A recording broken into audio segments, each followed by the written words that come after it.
కూటమి ప్రభుత్వం అధికారంలోకి వచ్చి నేటికి 2 ఏళ్లు పూర్తయ్యాయి. ఎన్నికల సమయంలో ప్రజలకు ఇచ్చిన హామీలు, బ్యాండ్ పేపర్లు, గ్యారంటీలు గుర్తున్నాయా? రాష్ట్రాన్ని అభివృద్ధి పదంలో నడిపిస్తామని, ప్రజల జీవితాలను మార్చేస్తామని చెప్పారు. కానీ నేడు ప్రజలు ఎదుర్కొంటున్న వాస్తవ పరిస్థితులు ఏమిటో ప్రతి ఒక్కరూ ఆలోచించాల్సిన సమయం వచ్చిందని, ప్రజలను అన్ని విధాలుగా మోసం చేసి కూటమి ప్రభుత్వం వెన్నుపోటు పొడిచిందని మాజీ శాసనసభ్యులు విక్రమ్ రెడ్డి అన్నారు. వైఎస్ఆర్సీపీ అధ్యక్షులు వైఎస్ జగన్మోహన్ రెడ్డి ఆదేశాల మేరకు వెన్నుపోటుకు 2 ఏళ్లు నిరసన కార్యక్రమాల్లో భాగంగా ఆత్మకూరు నియోజకవర్గ మాజీ శాసనసభ్యులు మేకపాటి విక్రమ్ రెడ్డి ఆధ్వర్యంలో పట్టణంలో భారీ ర్యాలీ కార్యక్రమాన్ని నిర్వహించారు. తొలుత మున్సిపల్ బస్టాండ్లోని అంబేద్కర్ విగ్రహానికి పూలమాలలు వేసి నివాళులర్పించిన అనంతరం విక్రమ్ రెడ్డి మాట్లాడారు. కూటమి ప్రభుత్వం అధికారంలోకి వచ్చాక విద్యుత్ ఛార్జీలు తగ్గిస్తామని చెప్పారు. ప్రజలపై భారాలు తగ్గాయా? ఇంధన ధరల విషయంలో ఇచ్చిన హామీలు నెరవేరాయా? రైతులకు గిట్టుబాటు ధరలు అందుతున్నాయా? నిరుద్యోగ యువతకు ఉద్యోగాలు వచ్చాయా అనే ప్రశ్నలకు సమాధానం ప్రజలే చెప్పాలన్నారు. మహిళల సాధికారత గురించి గొప్పగా చెప్పారు. రైతుల సంక్షేమం గురించి మాట్లాడారు. యువత భవిష్యత్తు గురించి హామీలిచ్చారు. కానీ 2 ఏళ్ల తర్వాత ప్రజలు ఆశించిన స్థాయిలో ఫలితాలు కనిపించాయా లేదా అనేది గ్రామాల్లో చర్చ జరుగుతుందని, రాష్ట్ర భవిష్యత్తు కోసం, ప్రజల హక్కుల కోసం ప్రశ్నించే గొంతుకలు అవసరమని, ప్రజాస్వామ్యంలో ప్రశ్నించడం ప్రతి ఒక్కరి బాధ్యత అన్నారు. ఆత్మకూరు నియోజకవర్గంలో ప్రకృతి ప్రసాదించిన ఆస్తిని తమ ఆస్తిగా భావించి దోచుకుంటున్నారని, ప్రజల ఆస్తి ప్రజలకే చెందాలన్నారు. కూటమి పాలనలో 2 ఏళ్లలో హై లెవెల్ కెనాల్ పనులు 1% కూడా ముందుకు సాగలేదన్నారు. సోమశిల ఆఫ్రాన్ పనులు ప్రారంభించలేదని, ప్రజలకు ఉపయోగపడే కీలకమైన ప్రాజెక్టులు నిర్లక్ష్యానికి గురయ్యాయని అన్నారు. అయితే తమ అక్రమార్జన కోసం 15 లక్షల మెట్రిక్ టన్నుల ఇసుకను మాయం చేశారని, 10 లక్షల మెట్రిక్ టన్నుల మట్టి మాయమైందని, అందులో కొంత భాగం మన మున్సిపాలిటీలోనే ప్రత్యక్షమైందని, అక్కడే ముఖ్యమంత్రి జన్మదిన వేడుకలు, భూమి పూజ జరిగాయని ప్రజలు అనుకుంటున్నారని, ఇలా దోచుకుంటున్న వారు రానున్న రోజుల్లో ప్రజలకు ఏం సమాధానం చెబుతారన్నారు. చోటా నాయకులు సైతం అక్రమాలకు, అన్యాయాలకు పాల్పడుతూ ప్రజల సొత్తును దోచుకుంటున్నారని, తొలగించిన పాత ఎంపీడీఓ కార్యాలయ టేకు సైతం మాయమైందని, ఇలా చెప్పుకుంటూ పోతే అనేకం ఉన్నాయని, 2 ఏళ్ల పాలనలోనే ఇంతటి ఘనకీర్తికి మూట కట్టుకుంటూ ప్రజల సొత్తును దోచుకుంటున్నారన్న నాయకులను వైఎస్ఆర్సీపీ ప్రశ్నిస్తూనే ఉంటుందన్నారు. పట్టణంలో జోరు వర్షంలో సైతం వైఎస్ఆర్సీపీ నిరసన ర్యాలీ భారీ స్థాయిలో నిర్వహించారు. వచ్చిన తర్వాత ఈ 2 సంవత్సరాలు ఏమేమి ఘనకార్యాలు చేశారో మీ అందరికీ దాదాపు అందరికీ తెలిసే ఉంటుంది. ఎన్నికల ముందర మాత్రం ప్రజలకు ఏం హామీలు ఇచ్చారో, రాబోయే రోజుల్లో వాళ్ళ పరిపాలనలో వాళ్ళ భవిష్యత్ అంతా ఎంతో మేలు జరుగుతుందని, వాళ్ళ జీవితాల్లో అన్ని మంచి జరుగుతుందని చెప్పేసి రకరకాల హామీలు ఇచ్చారు. ప్రజలు నమ్మారు. వాళ్ళ వైపు చూసి ఈ కూటమి ప్రభుత్వం వల్ల ఆంధ్రప్రదేశ్ ఎంతో మేలు జరుగుతుందని చెప్పి పెద్ద మెజారిటీ ఇచ్చి, ఆ కూటమి ప్రభుత్వం ఎప్పుడు ఇన్నట్టి మెజారిటీ దాదాపు 164 సీట్లు గెలిపించి ఈ ప్రభుత్వానికి ప్రజల తరఫున మేలు చేయాలని చెప్పేసి వాళ్ళకి నాయకత్వం ఇచ్చారు. 2 సంవత్సరాలు అవుతుంది కదా, ఇంకా 2 సంవత్సరాలు వాళ్ళు మేలు చేసిందంతా మనం కూడా గుర్తు చేసుకొని, వాళ్ళు ఇచ్చిన హామీలు ఏమి ఇచ్చారో, దాని తర్వాత ఇప్పుడు దాకా ఏం జరిగిందో కూడా మనం అందరం ఇప్పుడు తెలుసుకోవాలని అవసరం వచ్చింది. ముందుగా నేను ఒక్కొక్కటి హామీలు కానీ, వాళ్ళు ఇచ్చిన మేలు పనులు ఏమి చేస్తారని చెప్పారు అవన్నీ చెప్తూ ఈ 2 సంవత్సరాలు ఏం జరిగింది కూడా మీకు తెలియపరుస్తాను. మన ఆత్మకూరులో మొదలు పెడితే దాదాపు 20 లక్షల టన్నులు ఇసుక మాయం చేశారు. వాళ్ళకి చప్పట్లు కొట్టండి.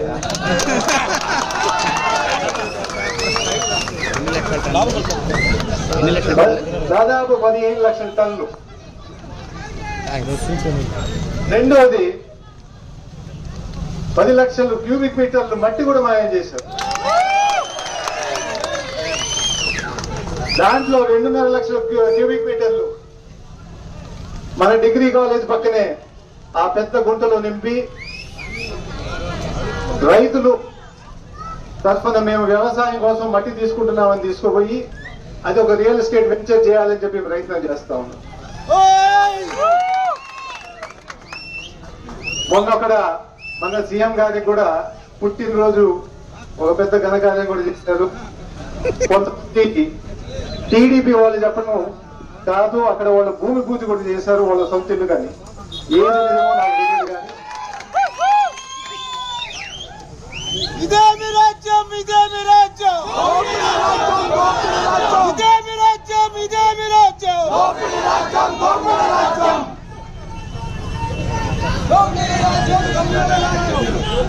మళ్ళీ ఎక్కడ అన్ని పెద్ద పెద్ద ఊర్లో హైదరాబాద్ లో కానీ బెంగళూరులో కానీ పారేసిన చికెన్ వేస్ట్ అది కూడా ఇక్కడ అమ్మేస్తున్నారు దొంగతనంగా.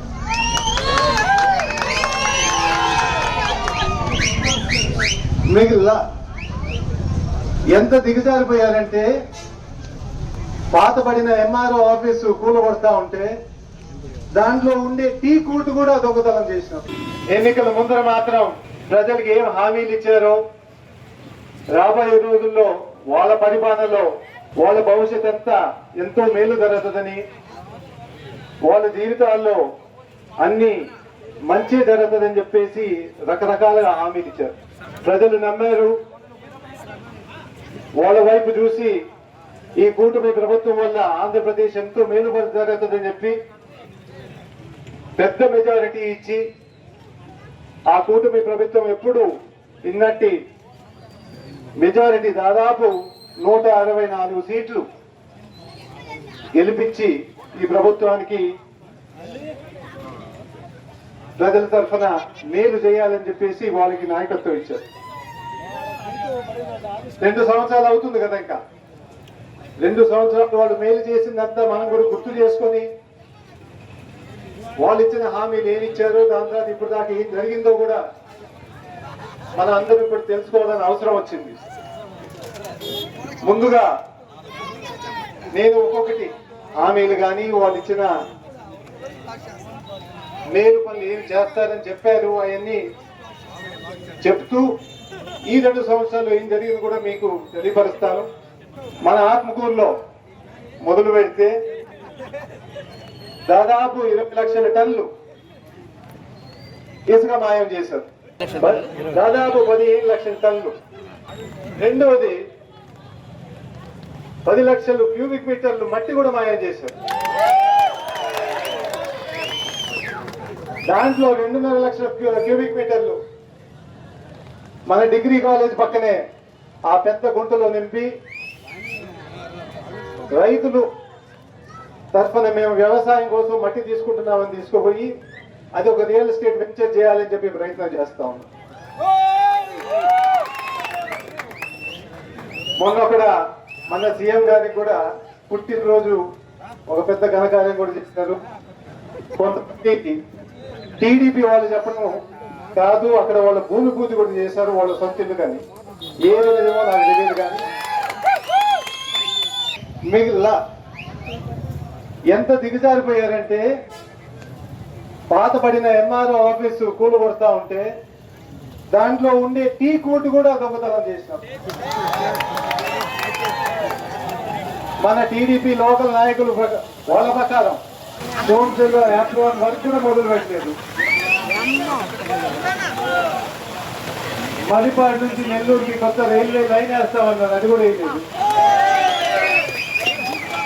ఇవన్నీ కొన్ని విశేషాలే మన ఆత్మకూరు గురించి. మిగతా మన రాష్ట్రాల గురించి కొంచెం మాట్లాడాలంటే ఎలక్షన్ ముందర కరెంట్ ఛార్జెస్ తగ్గిస్తామని చెప్పి దాదాపు 2 సంవత్సరాల్లో 30% పెంచారు. డీజిల్ ఛార్జీలు పెట్రోల్ ఛార్జీలు తగ్గిస్తారని దాదాపు 10 రూపాయలు పెంచారు. మీరు ఒకటి గుర్తుపెట్టుకోవాలి, కరోనా టైంలో కూడా ఎంత ఇబ్బంది వచ్చినా కానీ జగన్ గారు మాత్రం ఏ ఛార్జీలు పెంచలేదు.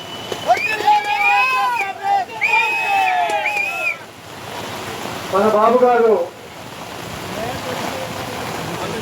పేదలందరికీ వైద్యం అతి తక్కువ ఖర్చుతో అందిస్తానని చెప్పి హామీ ఇచ్చినారు.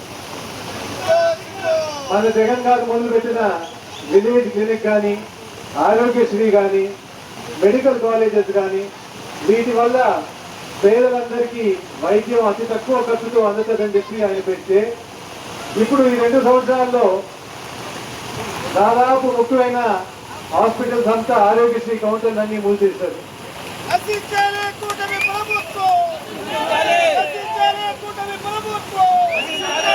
ప్రైవేట్ కాలేజీలు అయితే ఎక్కడ ఎంఎస్పీ లేకుండా పోయింది, యూరియా దొరకకుండా పోయింది. యూరియా ఈరోజు ఏమైనా రైతులు తీసుకోవాలంటే వాళ్ళు ఒక ఆన్లైన్ యాప్ లో పెట్టాలంట. ఆ ఖర్చు పెరిగిపోయింది. దాని తర్వాత వాళ్ళందరూ పోయి ఒక యాప్ లో ఎక్కిస్తే ఎప్పుడు దొరుకుతుంది? అది కూడా 1 కేజీయే వాడాలంట. ఎక్కువ వాడితే మనకి ఆరోగ్యం బాగుండదంట. అంటే రైతులు అన్ని విధాలుగా నష్టపోయేటట్టు బాబు ఈరోజు ఈ 2 సంవత్సరాలు ముందుకు తీసుకుపోయారు. మనం ఏం చేయాలి? ఆయనకి తప్పదు. యువత గురించి మాట్లాడితే 20 కోట్ల ఉద్యోగాలు తీసుకొస్తా అన్నారు. నేను చెప్పలేదు, ఆయనే చెప్పాడు. మీకు కావాలంటే వీడియోలో చూడండి. మనకు ఉండేది అంతా కలిపి 5 కోట్ల జనాభా అయితే 20 కోట్ల ఉద్యోగాలు తీసుకొస్తారని చెప్పి ఒకసారి చెప్పడం లేదు.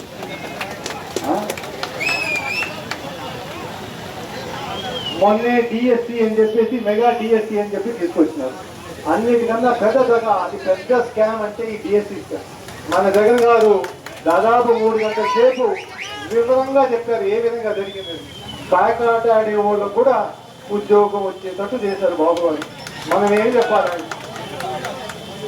తప్పట్లు గట్టిగా కొట్టే కదా.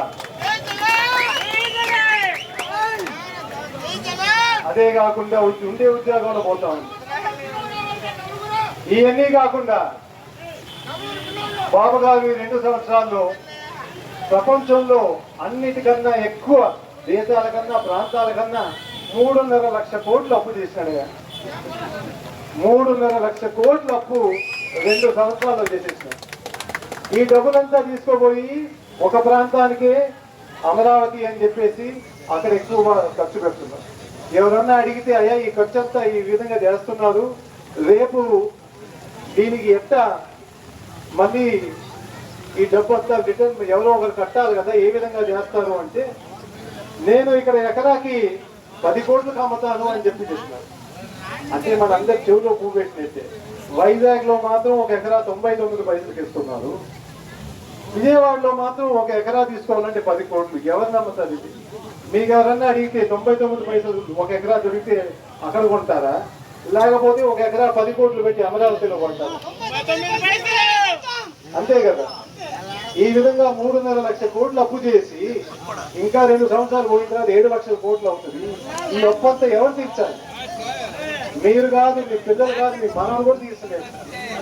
ఈ విధంగా అప్పు చేసి ప్రజలందరినీ ఎంతో విధంగా అభివృద్ధి వచ్చిందని చెప్పేసి చెప్తూ యువత కాదు, మహిళ కాదు, రైతు కాదు, ఎవరిని పట్టుకున్నా కానీ అందరి జీవితం ఇబ్బంది ఏర్పాటు చేసిన తర్వాత మనం అందరం ఏం తెలపాలి? ఆయనకి చెప్పట్లే కదా. ఎందుకంటే మీరు సోషల్ మీడియా పోస్టులో పెట్టినారంటే మిమ్మల్ని అరెస్ట్ చేస్తా ఉండే. ఎవరన్నా గట్టిగా మాట్లాడితే పోలీస్ స్టేషన్ నుంచి ఫోన్ వస్తుండే. ఎవరన్నా ఇంకా ఎక్కువగా మాట్లాడితే వాళ్ళ స్థలాలు కానీ, గిట్లు కానీ, కోట్లు కానీ ఏదో ఒకటి కొడతా ఉండే. ఇంకా 2 సంవత్సరాలు అయిపోయి మనకు ఉండేది ఇంకా మిగతా ఓన్లీ 2 మార్గాలు. ఒకటి, మూట కట్టుకొని ఈ రాష్ట్రాన్ని వదిలిపోవాలి. ఎందుకంటే ఈ అప్పు కట్టాలంటే మన వల్ల కాదు. ఒక ప్రాంతంలోనే దాదాపు 2 లక్షల కోట్లు 3 లక్షల కోట్లు పెట్టే బదులు మిగతా ప్రాంతాలంతా కొంచెం దెబ్బతిస్తే, మన ఆత్మకూరికే ఒక 300 కోట్లు ఇస్తే, దాని తర్వాత ఇక్కడ కాల్ చేసిన టీడీపీ నాయకుల దగ్గర నుంచి ఒక 300 కోట్లు ఇస్తే ఈ ఆత్మకూరు అంతా బాగుపడుతుంది. లేకపోతే రెండో మార్గం, ఈ అన్యాయం తరఫున ఇంకా మనం పోరాటం చేసి ప్రజలందరికీ నిజమైన పరిస్థితి తెలిపితేనే మళ్ళీ ప్రజల మనసులో ఎక్కి ఈయన చేసే తప్పుడు శాస్త్రాలంతా బయటపెట్టి రాబోయే రోజుల్లో ఈ అన్యాయం తరఫున గట్టిగా పోరాటం చేస్తే అప్పుడు మళ్ళీ మనం ఈ ప్రాంతంలో ఉండేదానికి అవకాశం ఉంటుంది. అందుకు జగనన్న ఇంకా టైం లేదు, 2 సంవత్సరాలు అయిపోయింది. అందరూ అనుకుంటుంటారు ఏందయ్యా ప్రతిరోజు ఒక ప్రోగ్రాం పెడుతున్నారంటే ఈ అన్యాయం ఇంత తీవ్రంగా జరుగుతుంది కాబట్టి ప్రజలందరూ మళ్ళీ కలిసి బయటకు వచ్చి పోరాటం చేయకపోతే మాత్రం మన రాష్ట్రం నాశనం అయిపోతుందని చెప్పేసి గమనించి ఈ రోజు ఈ కార్యక్రమం పెట్టడం జరిగింది.